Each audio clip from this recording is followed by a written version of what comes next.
नमस्कार दोस्तों, स्वागत है आप सभी का द मिडनाइट हॉरर शो में, जहाँ पे मैं आपको बताता हूँ कुछ ऐसे किस्से कहानियाँ जो कि रिलेटेड होती हैं किसी हॉरर इंसिडेंट से, किसी पैरानॉर्मल इंसिडेंट से। तो दोस्तों, आज का किस्सा हमें भेजा है राहुल ने, जो उनके साथ हुआ था दिल्ली के NH8 में। तो बिना किसी देरी के आज के हॉरर इंसिडेंट को स्टार्ट करते हैं।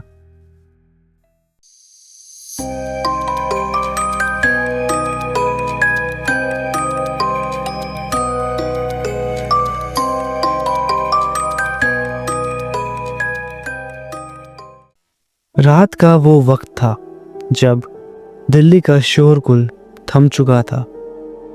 सड़कों पर कभी कभार कोई गाड़ी गुजर जाती, लेकिन ज़्यादातर इलाके सुनसान थे।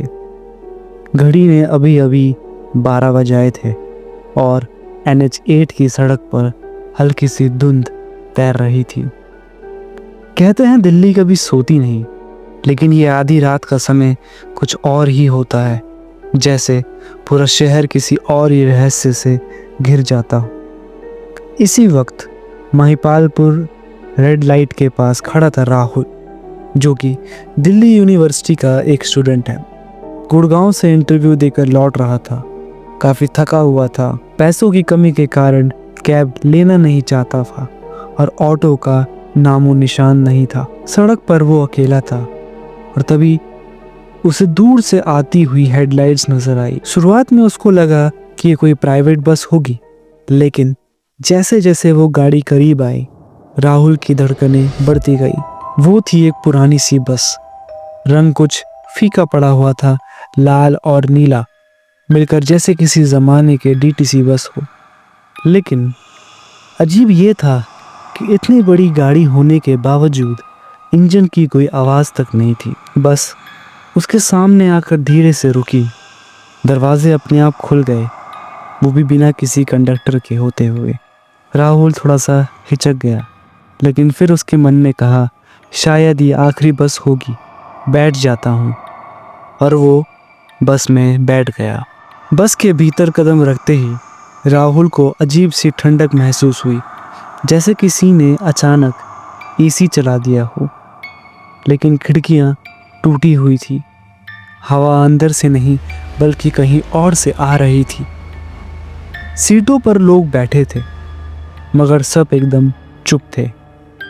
किसी के हाथ में मोबाइल नहीं था, किसी के चेहरे पर कोई हाव भाव नहीं था।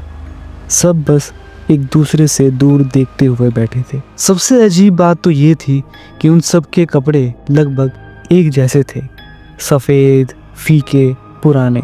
राहुल पास वाली सीट पर बैठ गया और उसने बातचीत करने की कोशिश की, तो बगल में बैठे हुए बुजुर्ग से उसने कहा, बाबूजी नमस्कार, क्या ये बस गुड़गांव जाएगी? बुजुर्ग ने धीरे धीरे उसकी तरफ चेहरा घुमाया।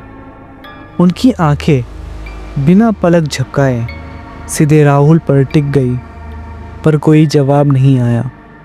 उनकी आंखों में अजीब सा खालीपन था।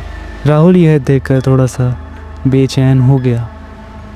उसने खिड़की के बाहर देखने की कोशिश की, लेकिन बाहर जो नज़ारा उसने देखा उसने उसका दिल दहला दिया। बस NH8 पर नहीं थी। सड़क पहचान में नहीं आ रही थी। वहाँ कोई गाड़ियाँ नहीं थी, ना कोई पेट्रोल पंप और ना ही कोई स्ट्रीट लाइट। बस एक वीरान रास्ता जिसके दोनों ओर धुंध ही धुंध फैली थी। राहुल ने माथे से पसीना पोंछा। उसका गला सूख रहा था। तभी उसने ड्राइवर की एक झलक देखी बैक मिरर में, और उस एक झलक ने उसके शरीर की रूह तक जमा दी।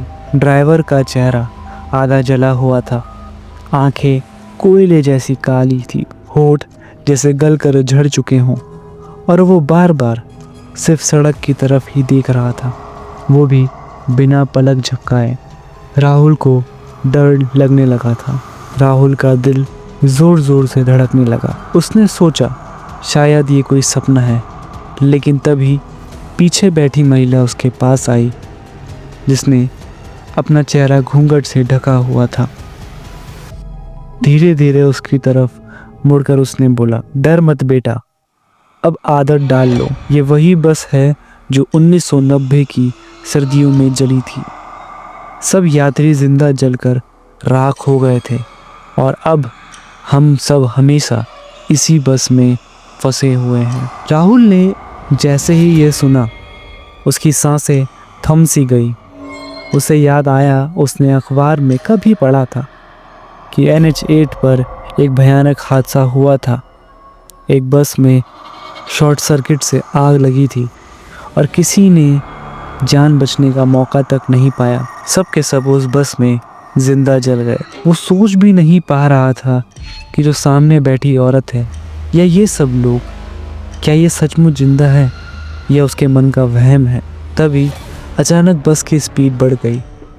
राहुल ने उतरने की कोशिश की लेकिन दरवाज़ा बंद था। सभी यात्री धीरे धीरे उसकी तरफ देखने लगे। उनके चेहरे अब इंसानों जैसे नहीं थे।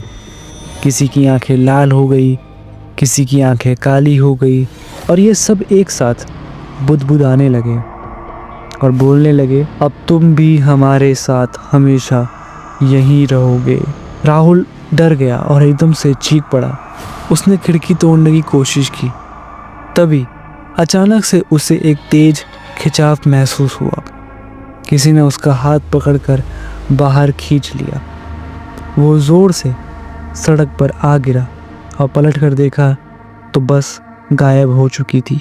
राहुल के गिरते ही उनके सामने खड़ा था एक साधु जिसकी लंबी दाढ़ी थी, हाथ में एक त्रिशूल था और उन्होंने कहा, बेटा, भगवान की कृपा है कि मैंने तुझे देख लिया, वरना तू भी उन रूह के बीच में कैद हो जाता। जो भी उस बस में आज तक चढ़ा है वो कभी भी वापस नहीं आया। राहुल कांपते हुए खड़ा हुआ। उसके कपड़े पसीने से भीग चुके थे। बाबा को जान बचाने का धन्यवाद करने के बाद वो पैदल ही हाईवे की तरफ भागने लगा। कुछ देर भागते भागते उसे असली ट्रैफिक की आवाज़ें सुनाई दी। उसे ऐसा लगा जैसे ज़िंदगी वापस लौट आई हो। लेकिन जब उसने आखिरी बार पीछे मुड़कर देखा तो धुंध के भीतर उसे वही पुरानी बस फिर से नजर आई। धीरे धीरे उसकी हेडलाइट्स चमकी और फिर सब कुछ गायब हो गया। उस रात के बाद राहुल कभी भी आधी रात को उस सड़क पर नहीं गया। उसने अपनी कहानी किसी को सुनाई तो सब ने कहा, ये तो बस तुम्हारा भ्रम था। लेकिन ये तो सिर्फ राहुल ही जानता है कि वो भ्रम नहीं था। आज भी जब घड़ी के 12 बजते हैं रात को और अगर आप NH8 पर सफ़र कर रहे हो तो ध्यान रखिएगा, अगर कोई पुरानी लाल नीली बस आपके सामने आकर रुकती है, दरवाज़ा अपने आप खुलता है, तो हो सकता है वो वही दिल्ली की भूत बस हो और शायद उस बस में बैठने वाला कभी ना लौटे। तो दोस्तों, कैसी लगी आपको आज की हमारी कहानी? ये कहानी मुझे राहुल ने भेजी है, जिनके साथ ये रियल में हुआ था 2010 में। आई होप कि आप सभी को ये कहानी पसंद आई हो और ऐसी ही कहानी हॉरर स्टोरीज के लिए हमारे channel the midnight horror show को सब्सक्राइब कीजिए और ढेर सारा प्यार कमेंट में बरसाइए। मैं मिलूंगा आपसे अगली वीडियो में कुछ नई स्टोरीज के साथ। तब तक के लिए जय श्री राम।